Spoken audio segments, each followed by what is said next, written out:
Hello and welcome to the Home Assistant Podcast, episode number 48. My name is Phil, and joining me today, as usual, my partner in crime, Rohan. How's it going? Hey, good. How are you? Good, thank you. And joining us all the way from New Zealand, we have Adam with us. Hey, Adam. Hello, how you going? This episode is sponsored by Home Assistant Cloud by Nabukasa. Easily and securely access your local Home Assistant instance remotely for a small monthly fee that also supports the Home Assistant project. Configuration is via the user interface, so no fiddling with router settings, SSL certificates, or YAML. So, Adam, you're from New Zealand, and we found out something interesting about you is you live on a houseboat. Yes, so in Auckland, for those people in Auckland, the house prices are pretty toxic, to be honest, getting in the first home. So, partner and I looked at each other. We owned a smaller yacht at the time, and we said, geez, we should live on it. And then we both sort of halfway through the laughter went, hold on, that's actually not a bad idea. So then, we upgraded our boat, got a 42-foot boat, and now we live on it. Been on it for about 2.5 years. Oh, that's awesome. All right, well, we are going to have fun talking to you in a minute. Yes. but before we dive into that, so this release... 0.92 is the next release. There was actually no beta, just so everyone's aware. We usually record on the weekend the beta is released, and this weekend happens to be where we're recording, and there is no beta. So we're sort of going off crude GitHub commits, and I've spoken to Paulus to try and work out what's going on. So there are a few changes coming in 0.92 for sure. The release may actually be delayed, so you may actually get this podcast before the release is out. And so as part of 0.92, all the components, so your Philips Hue component, the SmartThings component, they're actually being changed from a component. They're going to be called now plugins. So that will be the new name for all integrations of Home Assistant. They're actually going to be plugins. And that will be, so instead of having a Philips Hue component, there'll be a Philips Hue plugin. And when you enable the Philips Hue plugin, that will also enable things like the components, the sensors, and everything else that it needs to bring along. And I think Paulus alluded to this in a previous episode we had him on. So sort of, just breaking things out into their own little consolidated plugin. So because of that, there's been a lot of migration into that sort of architecture, which delayed the beta.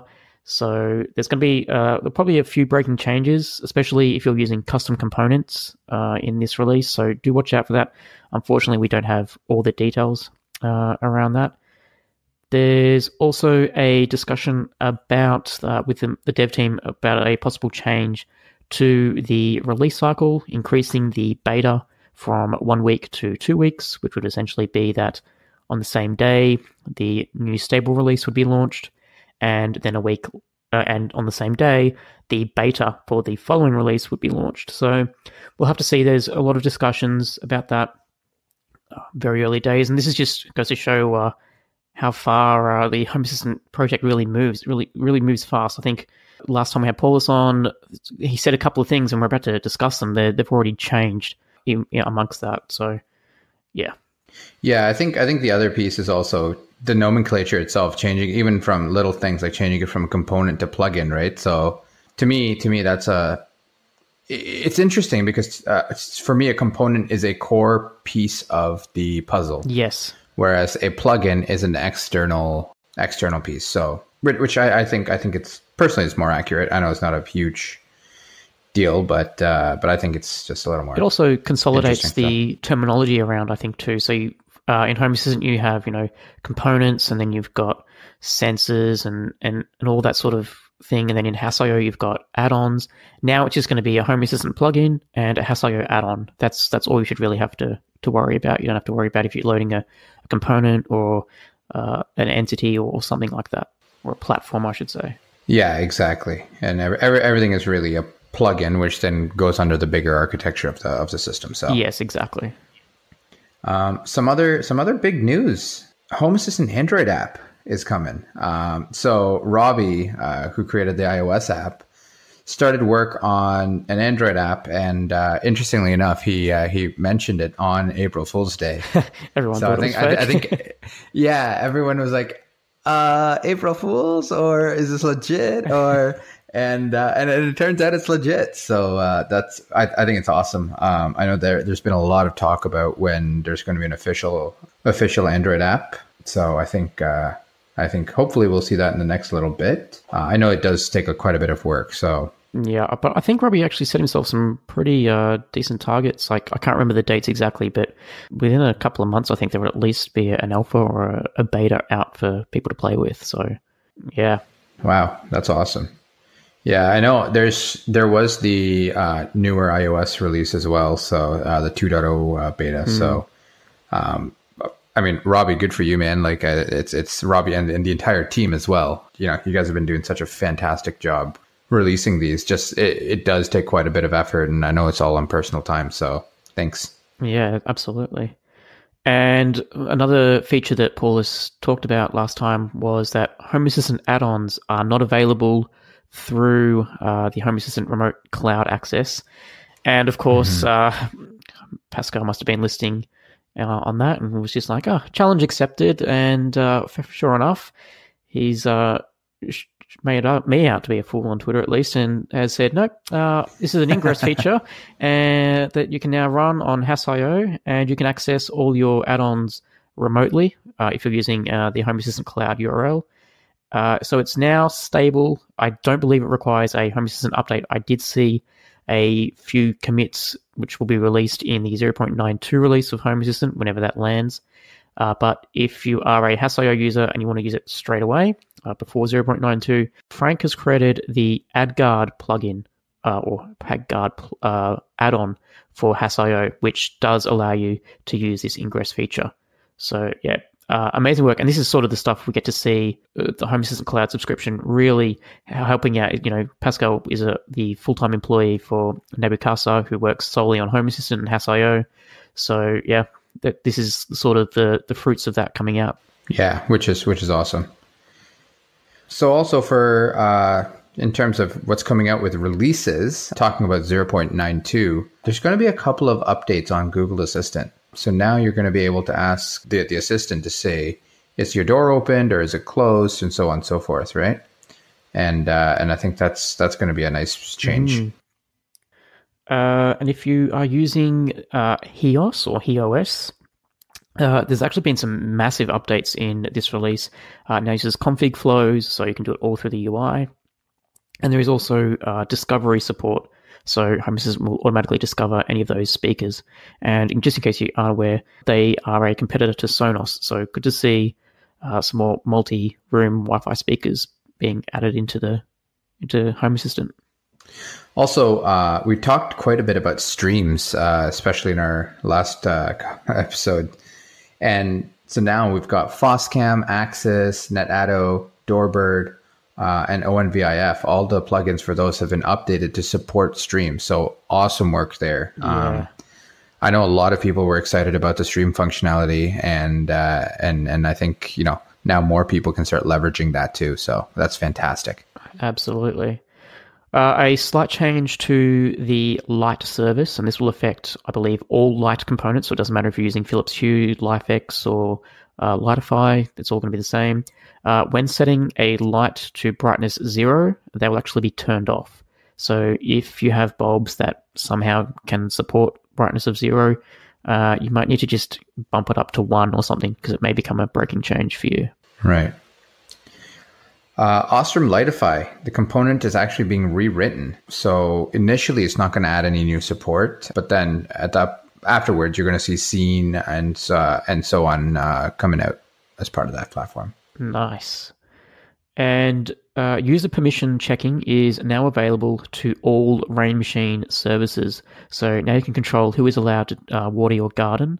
And this is a really cool, I think this will be used as an example for other components that want to start looking at really building out the permissions and making things work as a permission sort of architecture. So good to see a component fully utilizing user permissions now.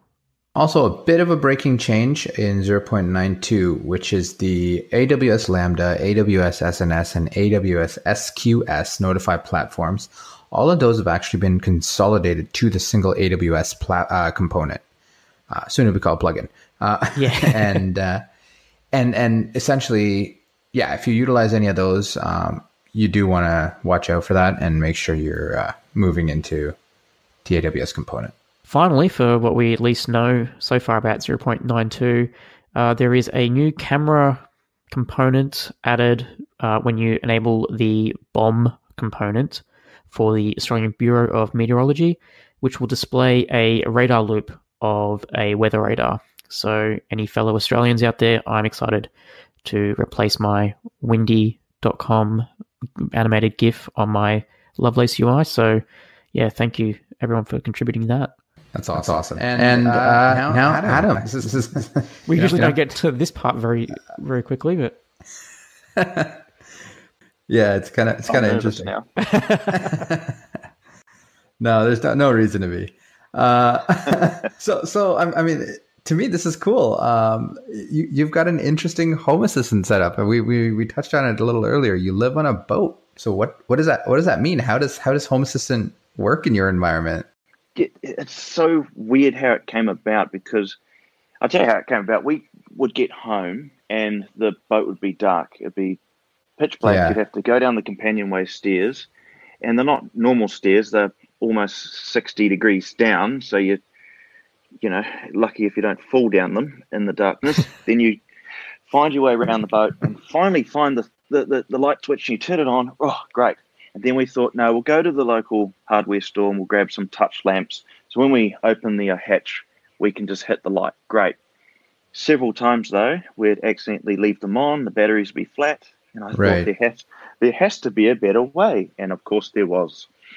So the biggest challenge I had, though, was how do I do this? Because we are living on a boat. We've got two voltages. We've actually got a 110 volt system because it's an American boat. And then we've got the 12 volt system.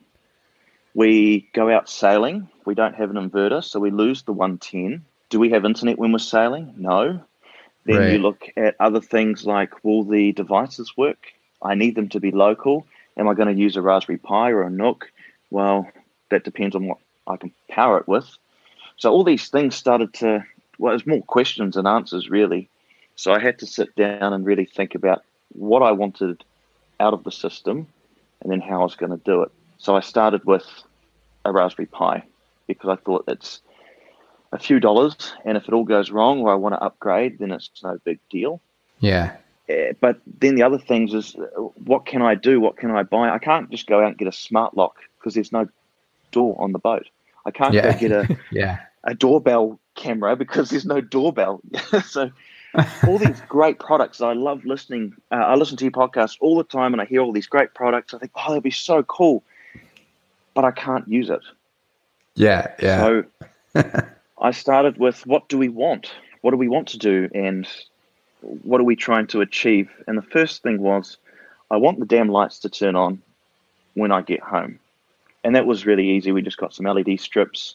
I used the Magic Home LED controller. I flashed that with Tasmoda. Yep. And, you know, we get home and the lights turn on now. So that was a really simple thing to do. On a side note, I'm quite envious of people, when they have all these great ideas and everything else. But our setup is so simple, it's not funny. Like device tracking, I use a Raspberry Pi because it's a 13-meter or 42-foot boat. So it picks us up wherever we are. So things like that have been so different because I listen to what other people are doing, but I can't ever apply it to our situation, if that makes sense. Yeah, of course. Yeah. What do you guys use for device tracking, for example? Well, I'm personally using just Wi-Fi. So as long as our phone is connected to our Wi-Fi, then we're marked as home. Oh, yeah. So that's simple as well. And for me, I'm using my, again, same phone and, I'm phone and GPS with the app saying, are you here? Are you not? That kind of thing, right? Yeah. So that's the one thing we were struggling with a little bit, is how am I going to do this? Because I wanted the Wi-Fi on, but sometimes we leave the boat and turn the internet off. Mm-hmm. So then I actually had to think, no, I still need a router running because all these devices still need to talk to the Pi. Sure. So I ended up getting a little repeater. So if I kill the router, the repeater's still running. just, yeah, nothing's ever easy and straightforward. Well, no, I find. Of course not. So I guess this is sort of just to get my head around it. So you mentioned before that you're running 110 volts on the boat because it's an American boat.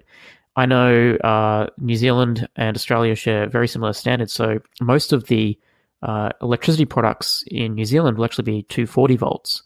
So, and if you're on a boat, you're not hooked up to the grid all the time. So I'm guessing you must have some batteries on the boat or a solar power on the boat somehow that you're generating energy. And of course, to leave a Wi-Fi router on all day would, suck down that energy. How do you source some of your electricity goods? So do you have like a special American 110 volt Wi-Fi router, for example, or do you have a transformer there that can step up the voltage to 240 volts? Yes, so what we do is we plug into the shore power, which takes the 240. Mm-hmm. Yeah. Slams it through a transformer down to 110, and then it supplies the boat. So as soon as we take that shore power cable away, we've lost the AC. Yep. Okay. So that was another thing. If I was to run a Nook, I'd probably run it off the AC rather than the solar panels feeding the DC batteries. But then becomes the issue is when you're out sailing, now we have no Nook, now we have no home assistant. Yeah. Something I've done, and my wife was not happy initially, was there are no working light switches on the boat. Everything is through home assistant. So that was a big thing to do, and therefore I needed something like a Pi to be running all the time. So the Pi runs off the 12 volt, which runs off the solar. Yeah. Right. And if home assistant's controlling like your primary source of control for the lights, then that becomes a mission critical thing that needs to be on 24/7. Can't go down. Yes, exactly. Yeah. So for those non-boaty people out there, I've got 400 amp hour battery bank on the boat, and overnight, just leaving everything on in terms of LEDs, the Pi, the router, blah, blah, blah, we get down to about 370. So we can easily put in 30 amps again the next day. So that's fine. We're very sufficient. And then if we are motoring, then the engine puts in the amps as well. Yeah. Right. But the whole AC part, when I lose all of that, that was another thing that I had to think about. What kind of devices am I going to use where I can turn them off and it's going to be okay? For example, the Sonoff power that runs our water heater. If I turn that off, am I going to lose the energy information that we're keeping track of? Thankfully, we don't. So yeah, I don't know. I actually didn't think I could do this. Starting with Home Assistant, I didn't know if it was going to work, but looking at where we've been and all the updates, it's actually become easier and easier, especially the remote access lately, because if we're out and about and we want to come home, we can turn the water heater on remotely, and then we get home and can jump in the shower. Right. So yeah, Home Assistant Cloud's helped us because we're also on the 4G network. So your IP address will be changing all the time, and it's not necessarily worthwhile, setting up an access that way. So you really do need a proxy. Yeah, everyone's told me duck DNS. I'd love to use it, but I can't. Right. So yeah, if you actually sit back and look at all these things I've been talking about, I actually sat down with a bit of paper, and I remember looking at all sorts of devices and going, how am I going to do this? The one thing I did decide on is the Raspberry Pi is going to be it.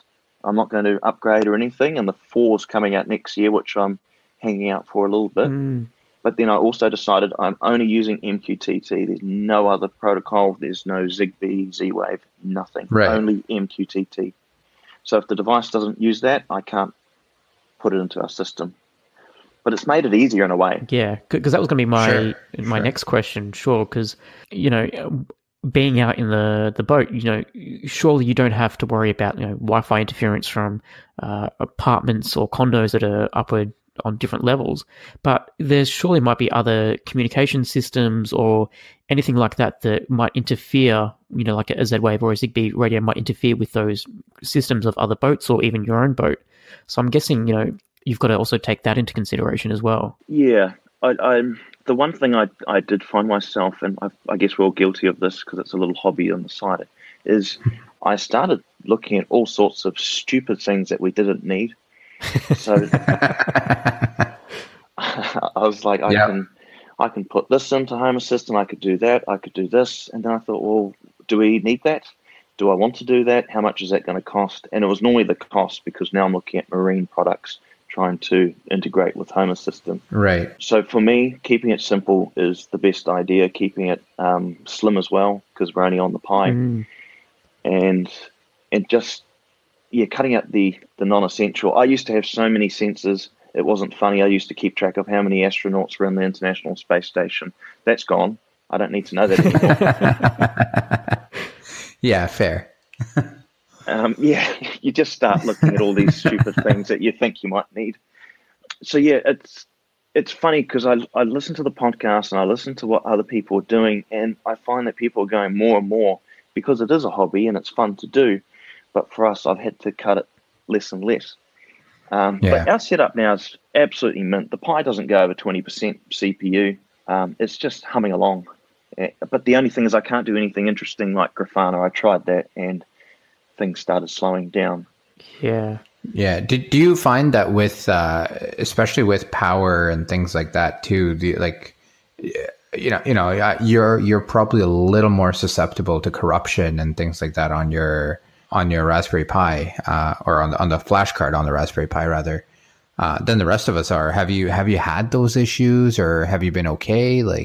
Yeah, that's a good question. We here's a funny one for you. The other day the fridge is running because that's 12 volt, and we flush the toilet. That's 12 volt as well. They're electric toilets, and when those both are running, and the amp hour is maybe around 360, 350, there's not enough volts that supply. There's not enough voltage to supply the power to the Pi. So now and then we'll actually have the Pi go offline. So something I've been looking at in the last few weeks is how can I stop that, whether I use a battery bank or some kind of UPS lithium battery setup. Even something like a capacitor or something just in between it, so that it's sort of got enough spare juice at some point, so that if there is a fluctuation, it can draw on that first before crashing. Yeah, exactly. The toilets, they don't take a lot of power, but you're using a heck of a lot of power over a short time. Same with the anchor winch. When you put the anchor down or pull it up, it's not a lot of power that we're taking away from the batteries, but it's the amperage draw in that one go. So yeah, that is something I'm a little worried about, and that's why I back up every single night to Dropbox, our configuration. Yeah, that's a good idea. So do you have any of your, let's call it the marine systems, or the core, like things like communications or like motorized sails or things like that? Do you have any of those things? I know you said you kept it pretty basic. That would be a dream to put the sails up through Home Assistant, but no. Not yet. I am going to tap into the NEMA network. I'm still looking at the best way to do that, just so I can pull off some of the information from our transducer, like what depth, wind, speed, and direction, that sort of thing. I'm probably more interested about the wind. But that is the next step probably. Yeah, there's a few other things we'd like to do as well, but we've thought about cost and is it necessary. The one thing I want to do is batteries. I want to put the amp hours straight into Home Assistant so I can see if the batteries are getting too low, then I can turn on the battery charger remotely, or it can do it itself through an automation. Yeah. Sure. That makes sense. But that alone is probably going to cost about $800 to do. And I just don't think it's worth doing it. Yeah, the second you add marine in front of anything, it tends to be a lot more expensive. I've got a few friends with, or I got one friend who's got a sailboat, and same deal, right? And marine grade anything is triple the price. Yeah, and that's the huge issue. I do like what we've done though to the boat. It does feel a lot more like a home downstairs. Little things like turning the kettle on either at a time or through Google or whatever. It just makes it feel a little bit more like a home and not a boat. But that's the one thing we've thought about going into it is a boat first off, and then it's our home. And if you think about it like that, then you don't tend to get upset about all the things you can't do or you want to do, but the cost.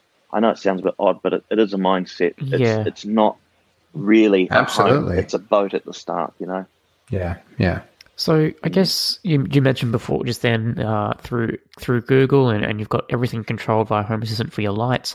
So how do you really drive Home Assistant? Like if you get into the boat, how would you turn on a light? Is it a voice command or do you have some tablets around the boat? So Paulus is probably going to hate me for saying this. I love Lace. I love what they've done with it, but my aim is not to use it at all. I don't want to use it, and I think that if you have to ask to turn a light on, that's not automation. Absolutely. I think you should be able to automate it where you just walk on the boat, and if someone's already home and it's daylight, well, then don't turn the lights on, for example. That's fine. Most of us would have probably, written those automations with a lamp. But things like we're both not home, we're home now, I want to turn the lights on, great.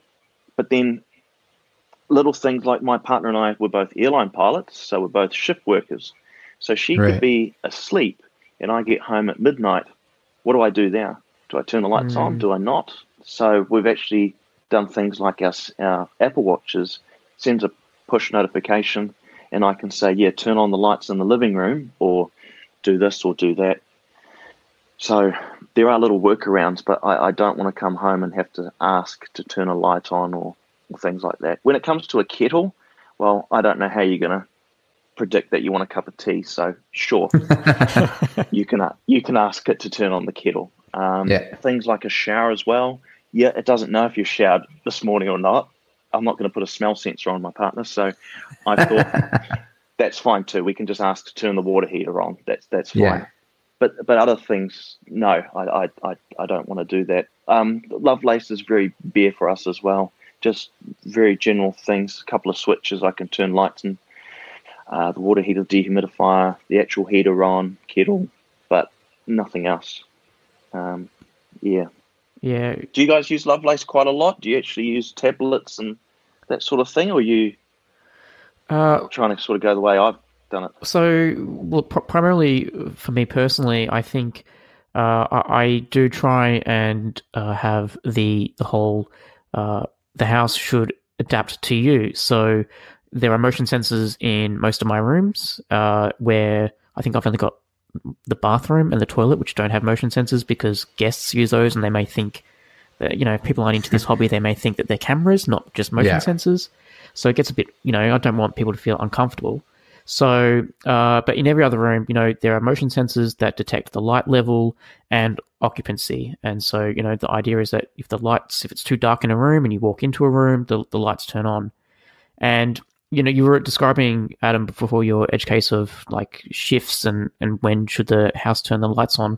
That is one of the reasons why I think at least in this period of home automation, it's very difficult for there to be a one-stop shop for someone to really get into home automation to offer it as a sellable business. I know there are people out there that do it, and there are people that can afford it, but to set up someone's house to be automated to the level that I'm sure all of us have with Home Assistant, you need to really get down to how people use their homes, and the way people use their homes vary from day to day. Mm-hmm. And so, for example, if my wife is in bed before me, then when I walk into the bedroom, I don't want the bedroom lights to turn on and wake her up, and vice versa. So teaching a home how to do all those nuances and really personalize things, it takes a long time. It's not like something you can just go buy off a shelf and expect it to work straight away. It's going to take months, if not years, of constantly tweaking it. I think maybe even just forever tweaking it to get it how you're using your home at the time. So so for me, to answer your question, I avoid using, I have the motion sensors and all that, so the house should do it automatically. And then I have voice via the Amazon Echo as an override. And worst case scenario, I can pull out my phone or I have tablets on the wall that have Lovelace running on them. Yeah, I'm pretty much exactly the same. And I've been pretty vocal about, to me, home automation is exactly that. The home is automated, right? I'm not going in and telling it to do things. But with that said, there are times when you do have to when you do have to make tweaks, right? Like you said, oh, you know what, I want to turn this on right now, and that's not a standard thing, right? Oh, guests are over, or something, something different like that. So to me, that's what it is. And anytime I need to do any of those tweaks, I have an Amazon Echo, and I get my Echo to do, hey, do this, hey, do that, turn on the lights, turn off the light, whatever.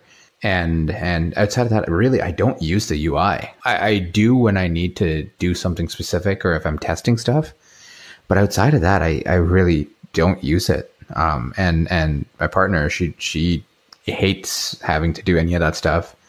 Her primary go-to is, again, using the Echo device. And then outside of that, she'll just go and turn on, like press the button on the wall to turn on the lights or whatever. So it's pretty similar with you guys.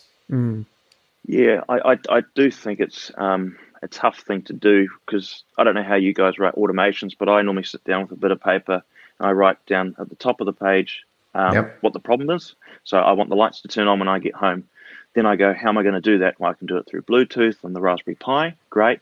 Then you start going, oh, hold on, what if someone's home? Oh, hold on, what if this is the case? Oh, what if someone's over? And then you go, and I think if we can't do it, how's the computer going to work it out?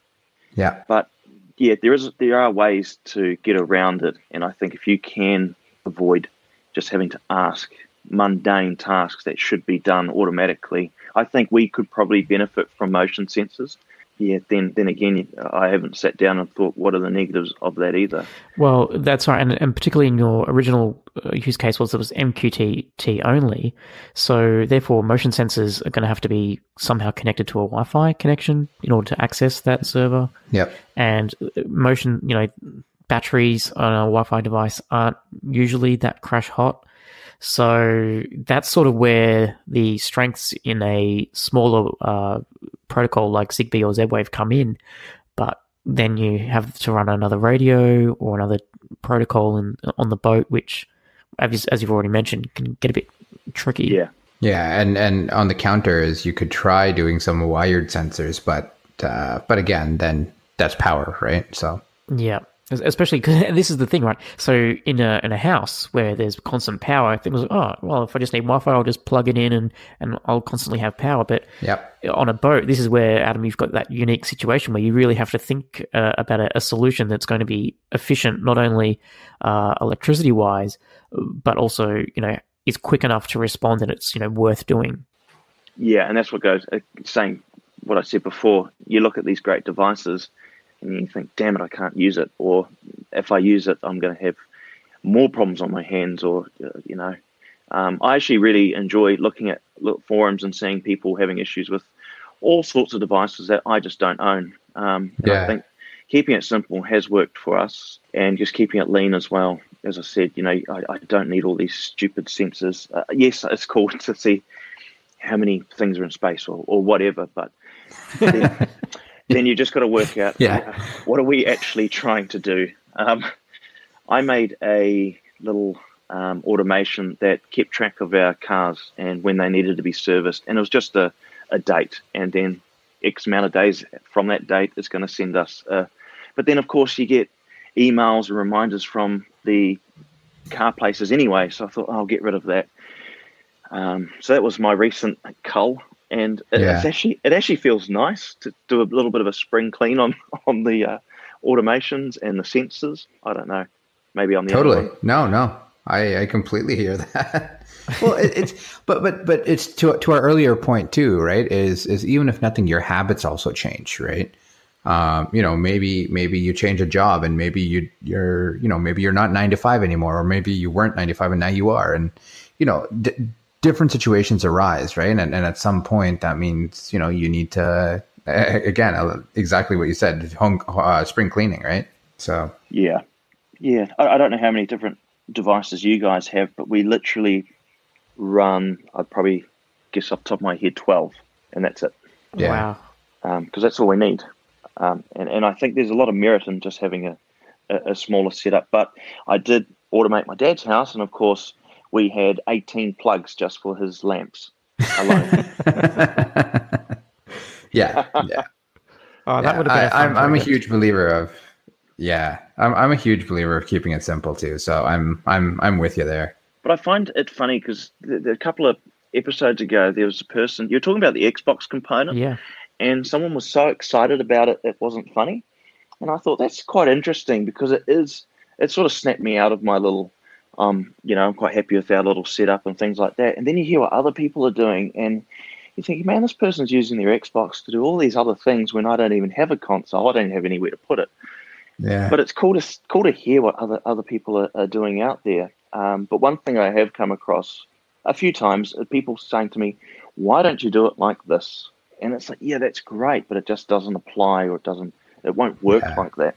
Yeah, there's a lot of constraints that you don't think about, right? I don't know if you guys have any elaborate setups and that sort of thing with, TVs turning on or sound bars. I mean, that's cool. If I remember, when we lived in our house, if I could have the damn sound bar turn on when the TV did and the Xbox or something else, that would be so cool, So I'm listening to these people go, oh, that's awesome. That's great. We don't have a TV, so so much doesn't apply.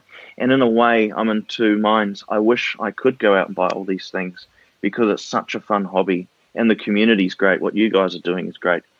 But at the same time, I just can't. And that's where the boat is good, but it's kind of bad in a way, I guess, as well. Yeah, sort of, you feel restricted in what you can do, and for obvious reasons as well. Yeah. So, living on a boat, how many flood sensors do you have around your home? I know I've got one in the shower to know when someone's in the shower, but being on a boat, surely water would have to be a pretty scary thing if it's not in the right spot. Yeah, so we run the Sonoff RF bridge, and I had being the word, 2 sensors in the bilge area, but we had an issue with one of our transducers. So when we're out sailing, I pulled it up, and when you pull up a transducer, there's a hole in the bottom of your boat. So a little bit of water came in, and I didn't think about this, but the salt water just destroyed the sensors. Ooh. So they're on the to-do list. They're being posted to New Zealand from China as we speak. But water leaks aren't a major. The big thing would just be the fresh water, and we've got 500 litres of water. So if the water pump wants to continually pump water into the bilge, it's going to run out sooner or later, which is, it's not a bad thing. But if we actually had a hull compromise, then I don't know if a sensor like that would even, alert us in time. I'm not sure. So I haven't really worried about that. I'm sure people in the marina would let us know if the boat wasn't floating. Yeah. Well, I mean, that's part of it too, right? Is what's faster at the end of the day for you guys? Yeah, something that's big for us though, and anybody could appreciate this, is humidity and mold.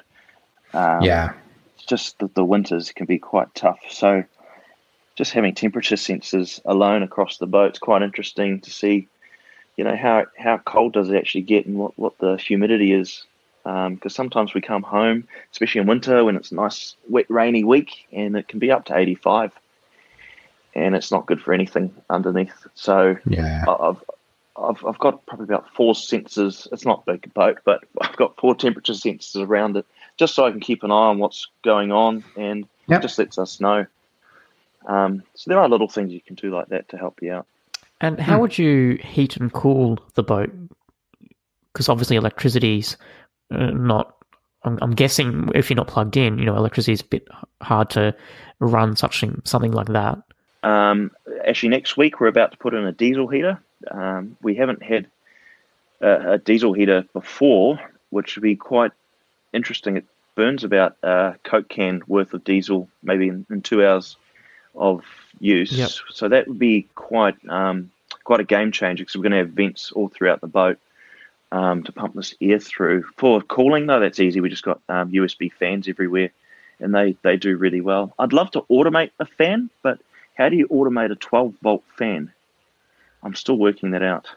That's a great question for the community. Actually, it's a good thing you're asking here. Yeah, I'd love, you got all these relays that you can buy for, like a Sonoff plug, for example, or whatever for a typical fan. But how can I get a Wi-Fi relay for a 12-volt USB fan, or even a 5-volt, USB fan? I don't think it would be. I don't think it'd be too difficult actually, because USB for the power, if I remember correctly, it's been a while since I've looked at it, but if I remember correctly, it actually does just have a +5, -5 pin, right? So it's just, you take that, and again, you got to cut the wire and do all that, but you'd need to essentially build your own. I don't think there's one that's native there, but if you're willing to build your own, then it might not be too difficult. Yeah. Then I went back to doing. Well, what am I going to do with the fan as well? Yeah, exactly. I keep thinking about these sorts of things. I've got all these good ideas in my head, but I don't know what to do with them. At the end of the day, would I just automate the fan if we're home?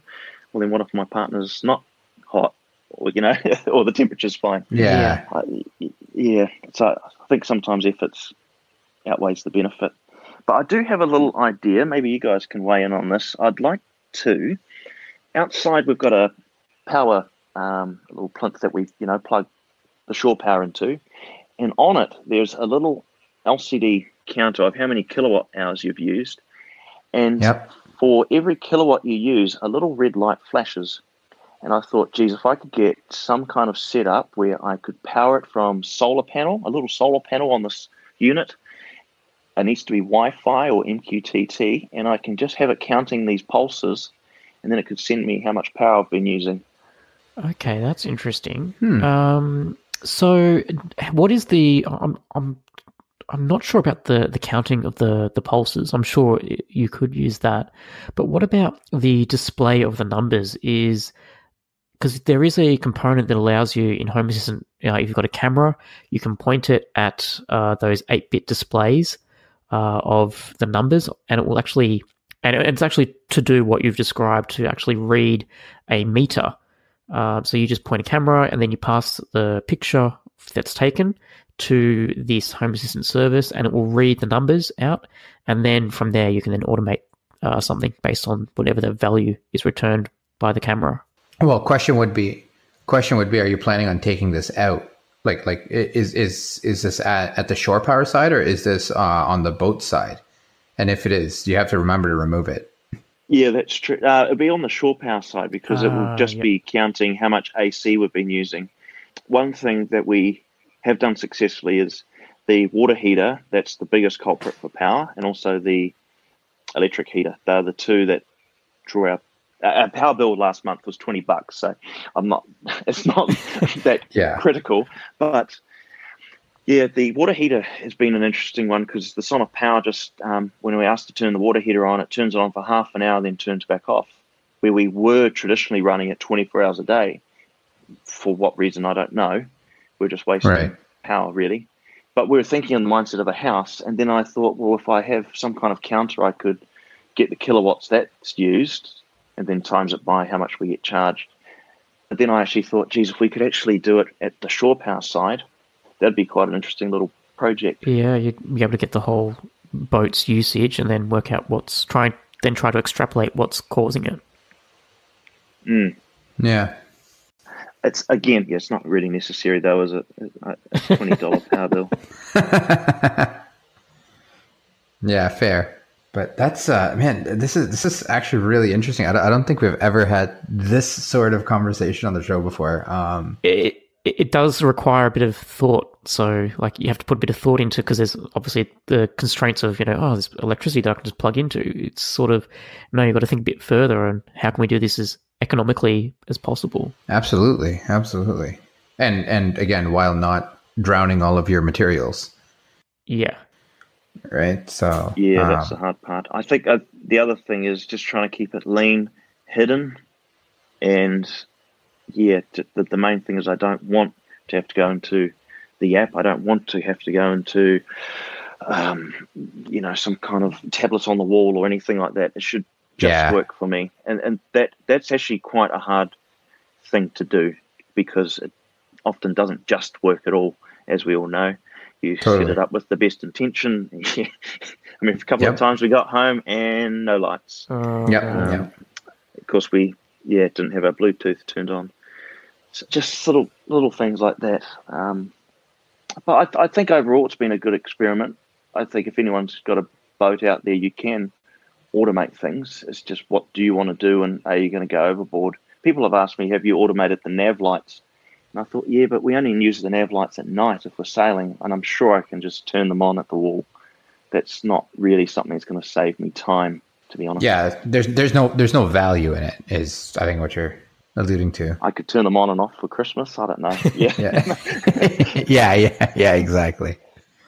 But I've enjoyed the journey, and I think there are a few things that we're still tidying up, and at the end of the day, we've got a pretty good system. And I must say, Home Assistant now is so reliable. It's not funny. Now I say that it's probably not going to work, but it has gotten better and better, I think, with every release. Would you agree? Absolutely.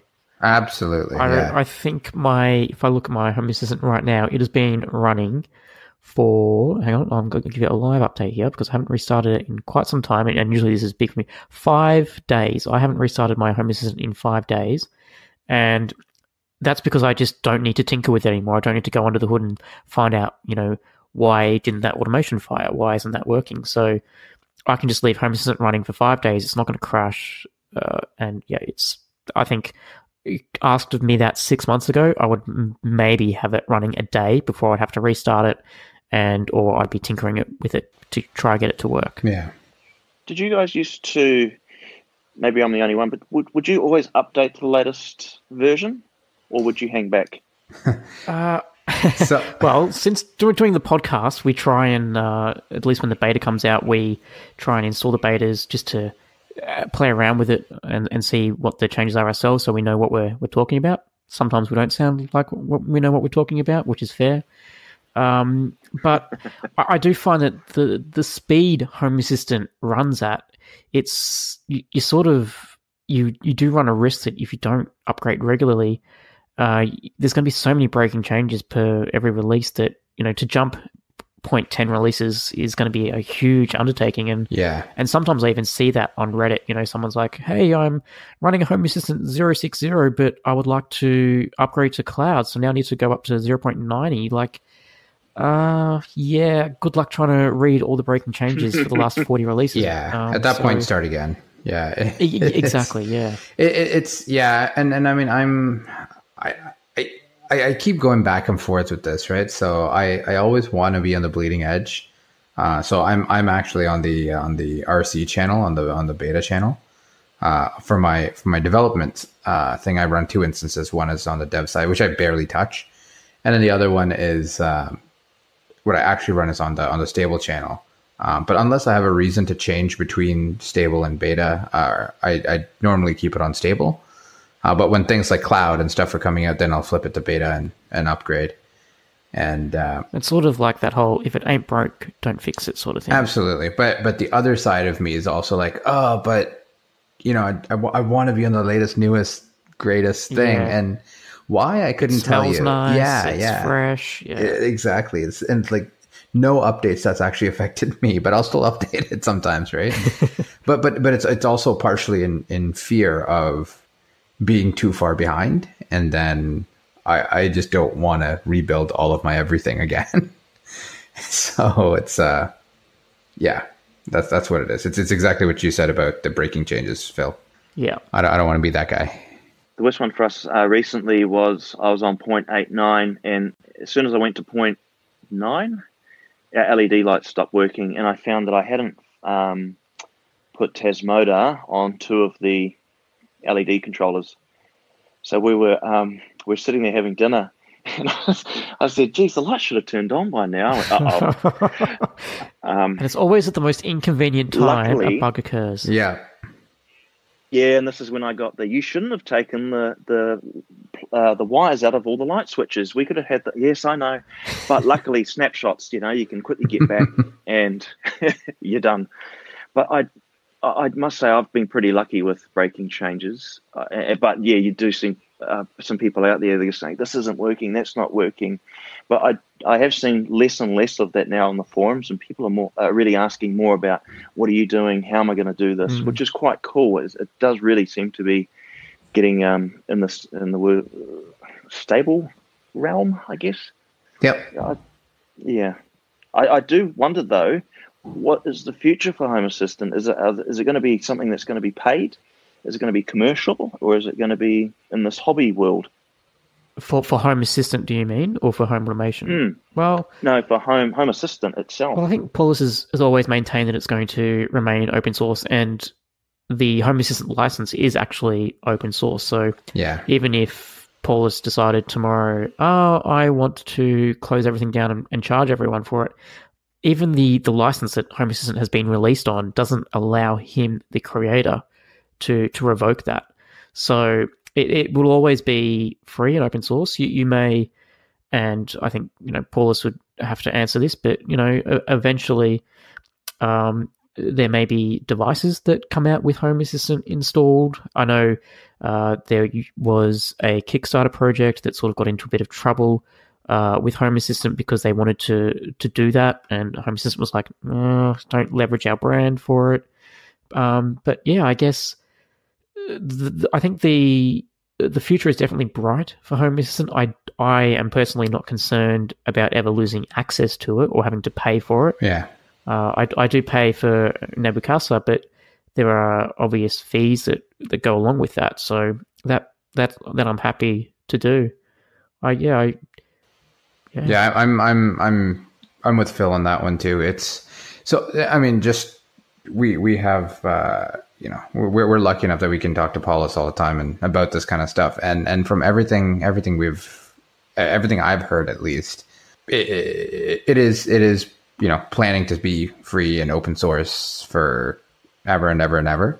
And I mean, sometimes there are things like, for example, in Nabucasa where, with Google and Amazon Echo automation, things like that, you can pay for that, but there's also a free option to do it on the actual Home Assistant without having to do that, right? Sure, Nabucasa makes it a lot easier, but you can still do it, right? There's still a free open source way of doing this, right?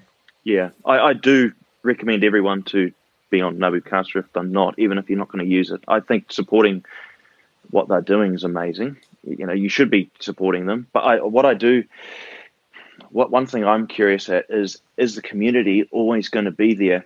And that's, I'm not saying we're not. I'm not saying everyone's going to go away and leave, but it is community driven. And one thing when I looked at this whole thing is, it's open source. But then I looked at the community and went, oh man, everyone's on the forums. You've got Reddit, you've got Discord, the forums on the website. But what happens if, for example, Frank went, nah, I've got to do other things. You're like, whoa, that's a big loss. And unfortunately, I can't write Python. I can't read it. I don't know anything about it. I would love to help out.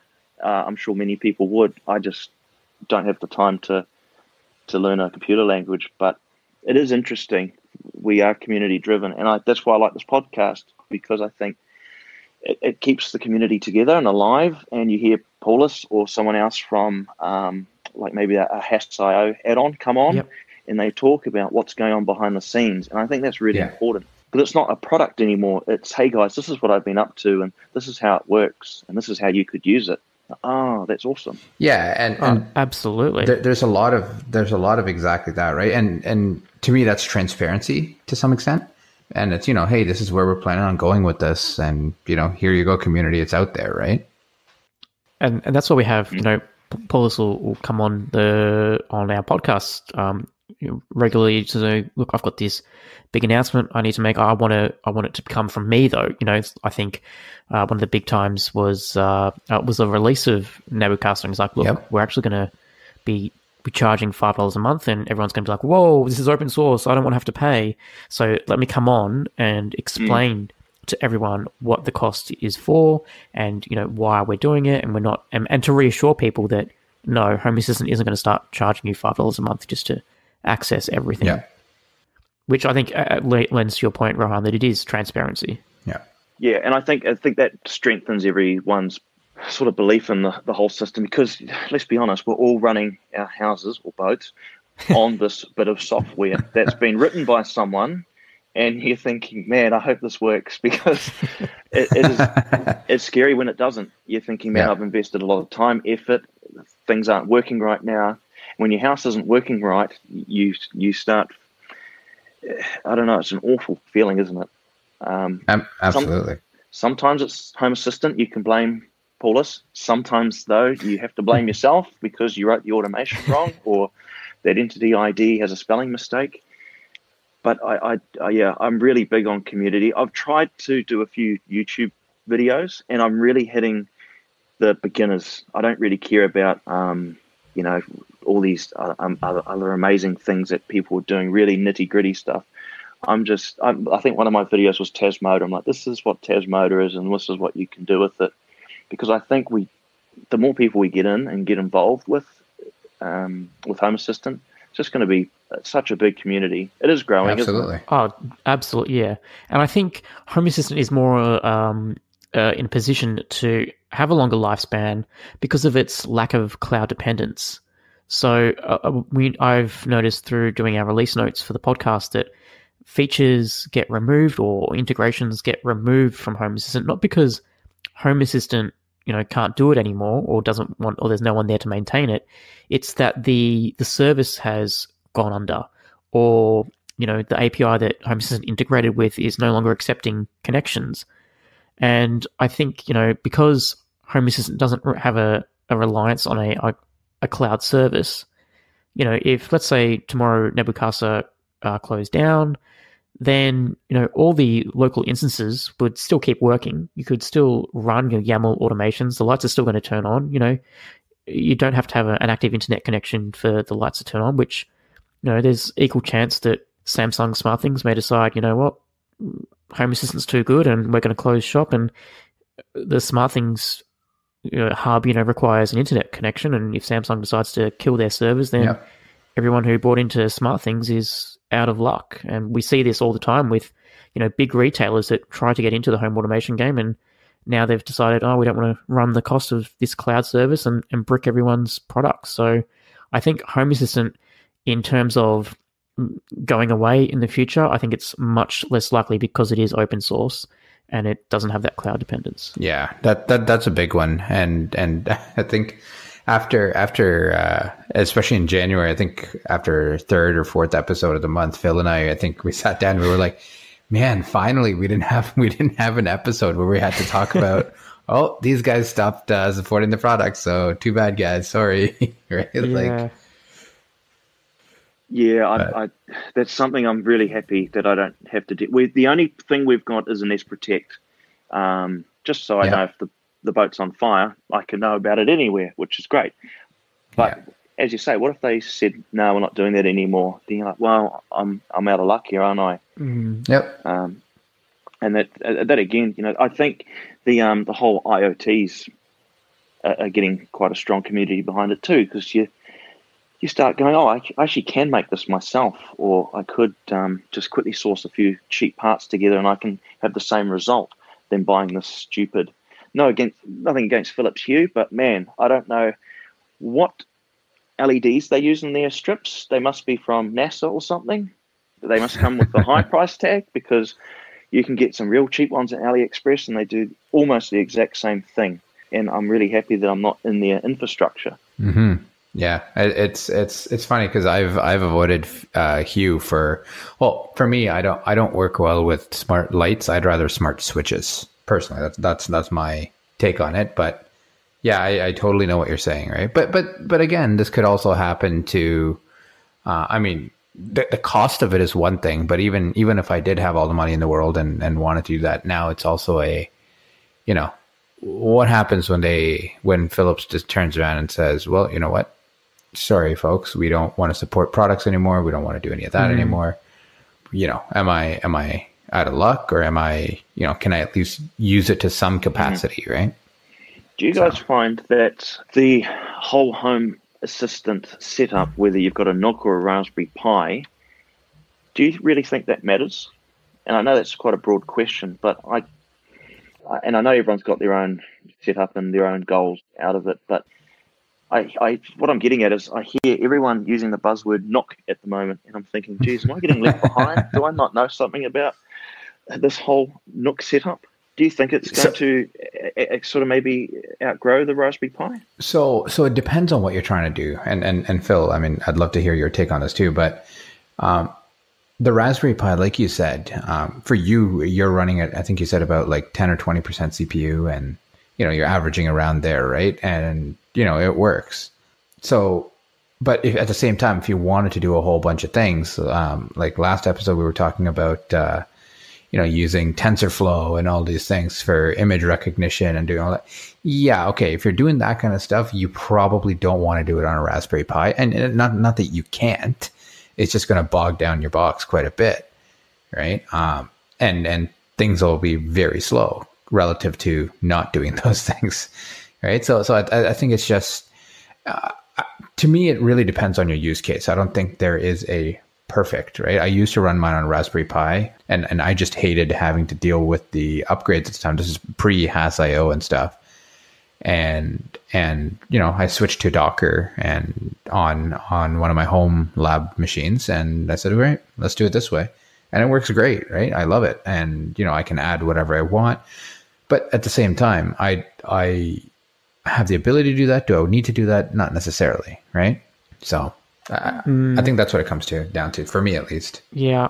I think it definitely is. It's a personal situation. So I started on my Synology NAS running in Docker, and eventually I had to move it away because I was running so many other systems on the NAS that Home Assistant was too slow. I'd walk into a room, the motion sensor would detect motion, but then Home Assistant would have a delay. And if someone walks into a room and it takes 5 to 10 seconds for the light to turn on, that's not good UX. And then of course the people that are unbelievers in this will say, you could have just turned the light on with a light switch in 2 seconds. Like, what's the point if it doesn't work? So to me, I think it definitely depends. If you're tracking satellites and as much information as you can, then eventually you are going to outgrow the Pi. And I've seen a few people that have sort of got multiple instances of Home Assistant running. I run 2 instances of Home Assistant myself, and they split out what each instance of Home Assistant is designed to do. So one Raspberry Pi may be dedicated to lighting, and another Raspberry Pi may be dedicated to climate control. And keeping those things isolated makes them more reliable. It also gives more redundancy, so that if the lighting Pi is down for whatever reason, at least the heating's going to still work, right? So I think there are ways around it, and it all comes down to how heavy you really want to use Home Assistant. I do think that the project is getting very big. I know one of the questions we had for Paulus when he was on last was, will it ever outgrow the Pi? Personally, I think it won't if you're running it to maybe a few niche components, but eventually I think everyone's installation will require some more hardware. Mm-hmm. Yeah. The reason I sort of posed the question, because I sort of already know the answer, but it's interesting because a few people have emailed me and said, when is the crossover? And I said, well, geez, that's a hard question to answer because I don't know what you're running and that sort of thing. Hopefully the Raspberry Pi 4, which is supposed to be a huge hardware upgrade, is going to be the answer to a few things for people. But it is an interesting point because someone said at one point, why don't you just farm it out to a cloud? And you're like, well, now you're relying on a cloud service. Why don't you run 2 Raspberry Pis? You can run 2 Pis, but should you get 3, 4, or should you just get a Nook? And you're like, okay. Or if you get a Nook, do you have a laptop around? So I think, it's actually, stability's not the issue now. I'm starting to see on forums, Reddit, and people emailing me, what do I run this thing on? And it's quite funny, the transition of questions. I don't know. Yeah. So, Adam, thank you very much for joining us today. We will leave links to your YouTube channel in our show notes so people can contact you there, check out your Tasmota stuff and just your general life living on a boat. Hopefully you get some time to make some more videos because I think you have a really unique Home Assistant setup and it's very interesting to follow your journey. Yeah, thanks for that. I hope I'm taking the podcast in a 2 different direction. It's nice talking about setups and that sort of thing, but I don't find our setup personally interesting. It's just the Pi of some MQTT things running, but it's cool to talk to you guys. I think it is really important about having this community together and asking questions. No question's a dumb one, and and just general discussion about where Home Assistant's going. I think it's exciting. I think this whole cloud Nabu Casa thing's exciting, and hopefully this Raspberry Pi 4 answers a few of my questions. So yeah, no, I think from everyone, thank you too for doing what you're doing. Thank you very much. We appreciate that. Thank you. Yeah, that's really nice of you to say. Cheers, guys. Thank you. Thanks. Yep. If you want to share your Home Assistant journey or come on as a guest, reach out to us at feedback@hasspodcast.io. That's HASS podcast.io.